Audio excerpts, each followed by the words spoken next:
Paul Mariner is back in the building, so you know the stakes are high when we go up against each other in Premier League predicts, Amaras. Let's start off with this one. Spurs up against a high-flying Newcastle, at least for one game, coming off a fantastic result. Can they keep it going? Personally, I don't think they can. Tottenham, we've been questioning whether they can keep it going. Yes, they can. Tottenham win. You know what? I'm going to go for a draw in this one. Just because, Maris. Because, why not? Let me jump on the Newcastle bandwagon at least for one more. Brighton up against Watford. Brighton are very good at home. Chrissy's got them well organised at home. Watford, I'm not quite sure about Watford. They're very difficult to predict. I'm going to go draw. Oh, clever little sausage, aren't you? Brighton, last time out, it's absolutely puzzling how they were able to concede so many goals in such a short amount of time. But I think back at home, they should steady the ship. Yep. Let's move on now to Burnley against Southampton. Yeah, Southampton have decided basically to go with 12 or 13 players until the rest of the season. The manager's already decided who he likes, who he doesn't like. I think that's a big ask. I don't think they can pull it off. Sean Dyche has got them going. I'm going with Burnley. I think at home they're a very, very tough proposition.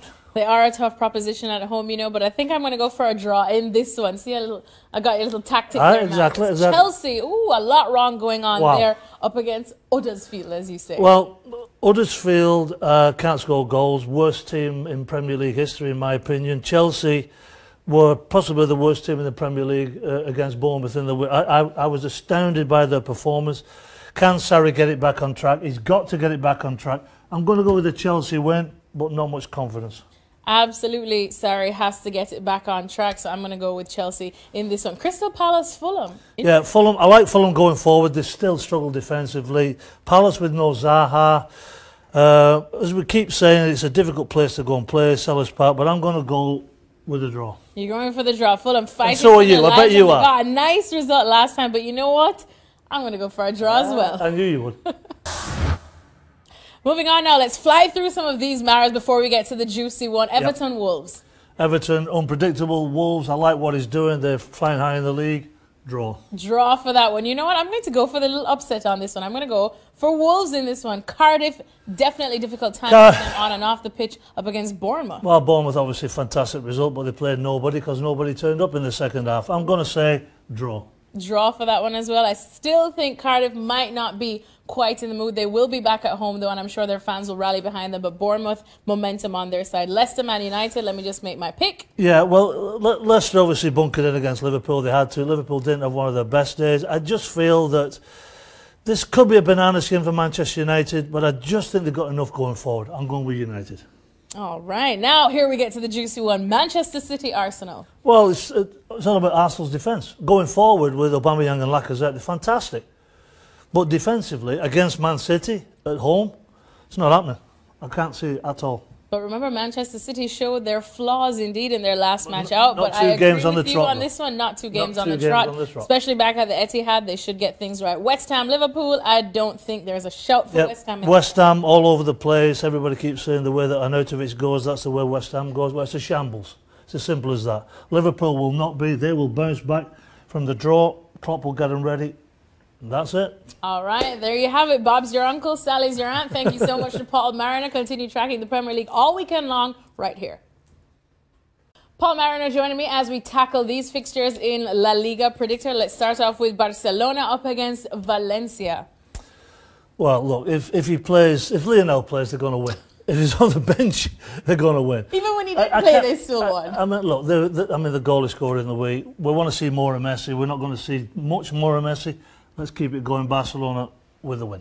Valencia has been a tricky team for Barcelona in the past. Not this week. But it's hard to choose against them, especially at the Camp Nou, so I'm going to go with Barcelona. Celta Vigo, all the way in the relegation zone, up against Sevilla. Yeah, I just can't see past Sevilla winning this game. I just think that they're going to have enough.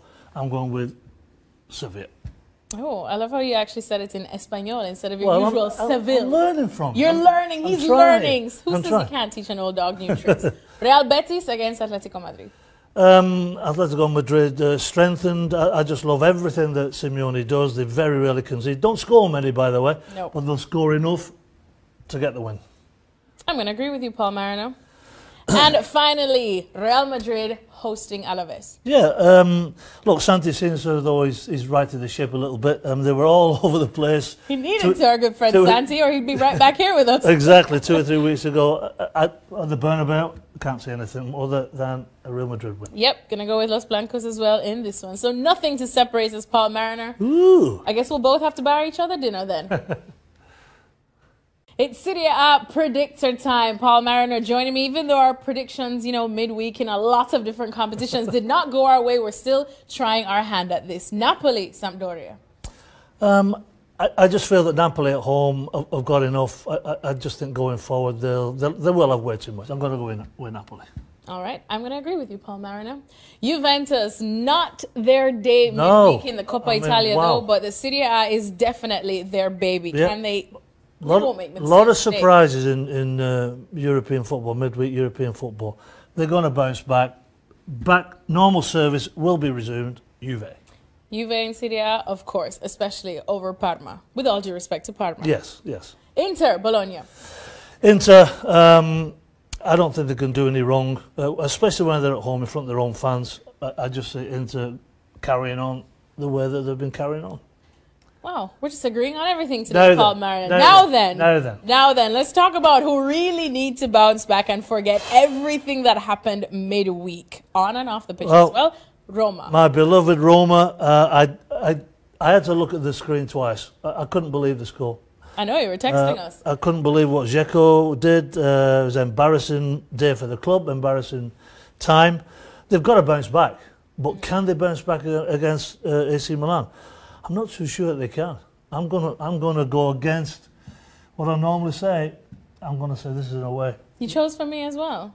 Oh, sorry. But luckily I was going to choose AC Milan too. Actually, I was probably going to go for a draw on that one. But you know what? Paul Mariner chose for me, and he is the top analyst, so I'm going to go with what he says. Frosinone, they are languishing way down low up against Lazio. Struggling, yeah. I mean, you've just said it. Like Frosinone, even though they're at home, I don't think they can get anything from this. Normally I do throw a couple of draws in. Not this week.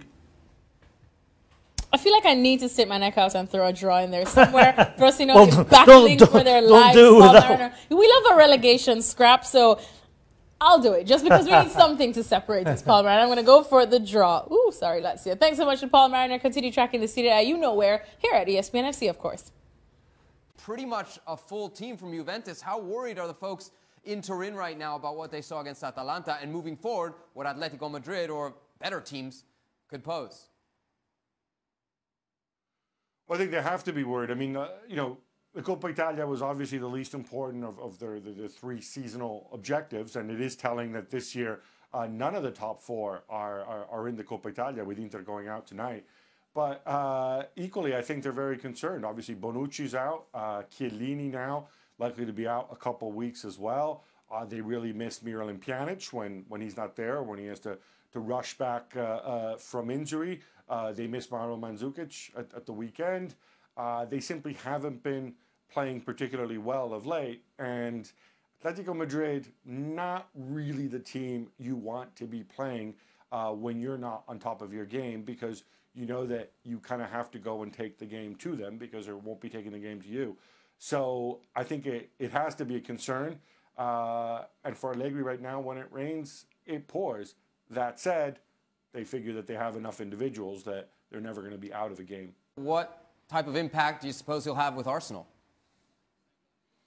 Well, I must admit, I think a lot of this will depend on what's around him rather than on Denis himself. I think Denis Suarez, when you watch him play, he's a guy who will occasionally create something very, very nice out of not very much, but he's fundamentally a player who fits well in a functioning team, who moves the ball well, who's positionally, tactically very bright.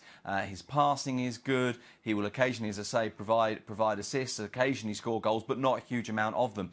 And so I think the doubt I have is whether Arsenal expect him to immediately go in and have a huge impact on everyone around him. I think he's more likely to have an impact as a technical continuity player than necessarily a player that raises the level of the entire team. So I think a lot will depend on him, obviously, but I think a lot also will depend on how well he fits with those players around him in the rest of the midfield. I am. Which one are you more mad about? The decisions. Yeah. Oh, the Forget the game, the decision. Well, they're both ridiculous. Let's be honest. I think the first one's worse. It's a red card all day. I mean, if you give Sadio Mane a start against anybody else in the Premier League, nobody's catching him. So how you can say that he's not going to go through and have a goal-scoring opportunity against the goalkeeper, I have absolutely no idea where you're coming from. Did anybody say that we know? Well, Peter Walton. Have you not worked that one out yet? Yeah. Number of times Peter's come up. Well, you're going to remember that when he comes on here again. Don't you worry about it. Because he was working for UK And he actually television. said, by the way, he actually said that the second one wasn't a penalty, I believe. He changed his mind. Well, yeah, he changed his mind. I mean, again, the second one, the referee's in the perfect position. He gets pushed in the back. Keita gets pushed in the back. He gets his foot stepped on, too. So take your pick. Foot, I know. Take your pick. And you've also got a linesman, by the way, who's right in line with what's happening. So if the referee wants to try and turn around and say that he couldn't see that, then you've got an official who's there to help him, who actually helped him later on in the game with a handball in exactly the same position. Don't even talk to him about Jordan Henderson at right back. He was awful. But here's the thing. I don't know. I'm angry at the decisions. I'm happy that Liverpool gains another point and actually gets a bigger lead. Right. But I'm also a little worried because this is the second home game in a trot where Liverpool have struggled. And it might seem a strange thing to say. They beat Crystal Palace and they scored 4. The truth is, they lost 3. Horrible defending. They scored 4 goals, but 3 of those were just complete and utter luck. And then they turn round today against Leicester and they can't break them down. They never looked like breaking them down. I have to say, watching you in our green room, at this rate, I'm not totally convinced you're going to get through to me. If they keep playing like this at home, don't pay for that golf membership anymore, because I don't think you're going to need it at this rate. But I tell you what, similar to Man City yesterday, not as quick a start, but a great start with the Mane goal, and kind of similar, then got a bit sluggish and a bit sloppy. So it was a kind of similar performance from both teams where they clearly were not at their best. However, I don't know how any professional can sit and look at that first non-call on Mane when he's through. I don't know how any professional can sit and say, well, it wasn't going to be, and forget last man, because that's not the rule, if it was going to be a clear goal-scoring opportunity. Because the ball was inside the penalty area, so it was inside the width of the 18 yards. It was 10 yards. And Mane was going to get onto it. There's no defender in sight. And unless he'd fallen over by himself, which you could say if he was, 18 yards from goal, it could happen, then there's no way in the world he's doing anything else but having an opportunity. Maybe it's not a goal, but he's having an opportunity. And then the penalty kick was a clear penalty kick. The one thing I would say is Premier League are very late compared to other leagues with this VAR. It's supposed to be the most expensive, the best, the most watched league in the world, but it has some of the poorest referees at the moment. And Martin Atkinson, in my opinion, is not one of them. I actually think he's one of the better referees who had a bad night. But I think as a generalisation, the officiating in the Premier League in England has been on a slippery slope for a while. And I think we saw that not only in the Liverpool game tonight, but in other games that we're going to look at in a little bit. We mentioned our colleague Peter Walton. He was on the commentary on BT Sport, and he said that was not a red card on Maguire. Do you agree? No, I think it is. And 3 for 3. The thing that always comes out to me is when big decisions like this, especially early on in a game, and they're made one way, it seems to just get piled on because that player ends up having a hand in the result. And, to be fair to him, he had a good game after that, Maguire did. Of course, he scores the goal. Leicester defended extremely well, barring the two, the penalty decision and the red card, what it should have been. And they fought. And these are the things when you get into a situation like this at the top of the Premier League and you look at teams that just polish it off. We've seen Manchester City do it. We've seen Manchester United do it in the past. We've seen Chelsea do it, where they just coast in. And with the ability that Manchester City has, and of course they dropped points yesterday where you think, oh my gosh, Liverpool's going to grasp it and they're just going to run with it now. Sometimes if you don't take your luck and if you get some calls against you, they tend to just creep back in. Other teams then use that opening to get themselves back in it too. No matter what happened yesterday with City, it's still a blown opportunity, massive for Liverpool, right? Stevie, you'd agree? Yeah, absolutely. Yeah. The other thing that I think was a little scary was the crowd didn't take an awful lot of encouragement to get very, very, very irritable. Well, funny enough, neither did you. Well, do you think they sense? Do you think they sense what it is? Well, yes. I don't think there's any way that anybody could suggest that the crowd didn't get a little antsy, and that definitely transfers onto the field of play. You know, Liverpool, you try to break a team down. You don't have a lot of space. You do need to take some chances and try and play some passes. They didn't. They went very safe. Everything was sideways. Everything was sideways. Nobody was looking forward. They just got a little safe. And you can't do that. Something you picked up on early, you mentioned, you said to me straight away, Salah. Aye, he was awful today. Awful. I mean, honestly, he should have been the one that should have been substituted. And then when you bring Sturridge on, bring Sturridge on and you see him out more on the right side than you do see him through the middle. It didn't seem to click today. No. Yeah, but I mean, you know, look. But did anybody say it was going to be a smooth ride to the end? I mean, it just was never going to be. I mean, nobody foresaw last night happening at St James's Park, Newcastle. But maybe City are feeling the pressure as well. And I know it's not ideal for either side. Of course it's not. But, you know, it's a point at home. It's 5 points in the league. You saw that there. And you brush yourself down. You go away. You hope you don't pick up any more injuries because you need to get your proper right back in. You need to get a bit of momentum going again. You've got the Champions League coming up, so it's a take stock for Liverpool and I suppose for Man City, who are the two teams probably fighting for the title, and say, well, here's what we need to improve on if we're going to go between now and the end of the season and have success.